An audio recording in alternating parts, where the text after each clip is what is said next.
நம்ம செய்ய போகிறது அதாவது கருப்பு சுண்டலை வச்சு உருளைக்கிழங்கு ஆட் பண்ணி ஒரு கிரேவி மாதிரி வந்து எப்படி வந்து செய்யலாம் அப்படின்னு சொல்லி வந்து வெங்காய தக்காளி போட்டு கிரேவி மாதிரி எப்படி செய்யலாம்னு சொல்லி வந்து பார்க்கலாம். நம்ம சேனலில் புதுசாக பார்க்குறவங்க மறக்காமல் சப்ஸ்கிரைப் பண்ணிவிடுங்க. வாங்க வீடியோக்குள்ளே போகலாம். இதில் ஒரு 4 டேபிள் ஸ்பூன் எண்ணெய் வந்து ஊற்றிக்கோங்க. எண்ணெய் காஞ்சோடனே வந்து நம்ம வச்சுருக்க வெங்காய தக்காளியை ஆட் பண்ணலாம். எண்ணெய் காஞ்சிடுச்சு, நம்ம வச்சுருக்க வெங்காயத்தை ஆட் பண்ணிக்கலாம்.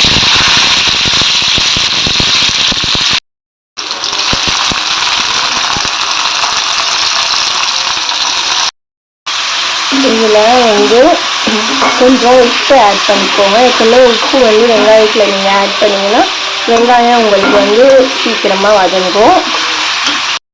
இப்போது இதில் வந்து நான் 1/2 டேபிள் ஸ்பூன் உப்பு ஆட் பண்ணிக்கிறேன். அப்புறம் வேணும்னா நம்ம ஆட் பண்ணிக்கலாம். இதில் வந்து இஞ்சி பேஸ்ட்டு ஆட் பண்ணிக்கலாம்.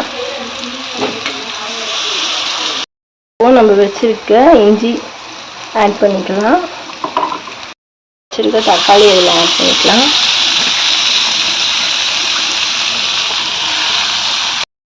ரெண்டு டேபிள் ஸ்பூன் மிளகாத்தூள்,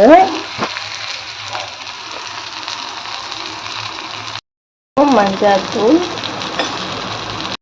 1 டேபிள் ஸ்பூன் கரம் மசாலா. இப்போ இதில் சுண்டல் வேக வச்ச தண்ணியை அப்படியே ஆட் பண்ணிக்கலாம்.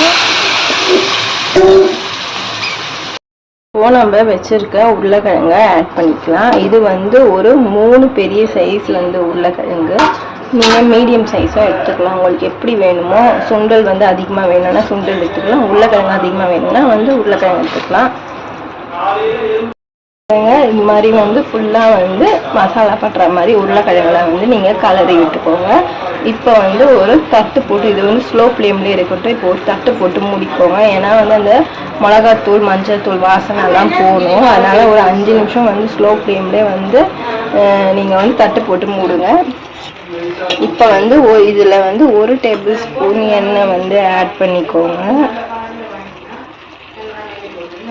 ஒரு தட்டு போட்டு மூடிடலாம். இப்போ ஓப்பன் பண்ணியாச்சு.